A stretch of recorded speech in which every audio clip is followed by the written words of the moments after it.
As vice president, Kamala Harris has called herself a criminal justice reformer, but her record on crime hasn't always been consistent. She was considered a polarizing figure back in the early 2000s as the San Francisco district attorney, and then as California's, quote, top cop when she was the attorney general. Here's how her track records have stacked up since.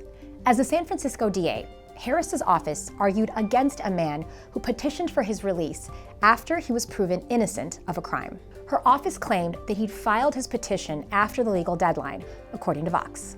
She also supported an anti-truancy program that targeted parents whose kids skipped school.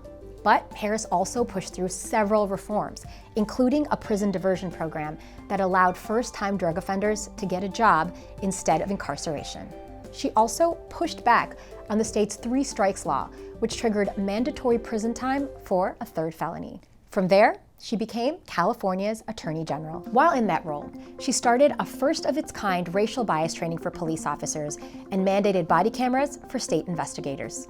But she held on to other tough-on-crime initiatives. Her office fought to release fewer prisoners, even though a Supreme Court decision found that California prisons were overcrowded. Harris's role as a reformer didn't take full shape until she became a U.S. Senator. This is where she supported legislation on bail reform, plans to shorten lengthy federal prison sentences, and efforts to legalize marijuana. In 2020, she distanced herself from some of her previous tough-on-crime policies during the presidential primary, saying she took, quote, full responsibility for what my office did.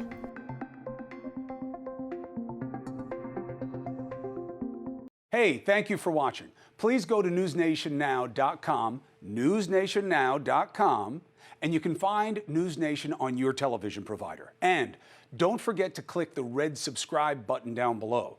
Then you will get more of NewsNation's fact-driven coverage.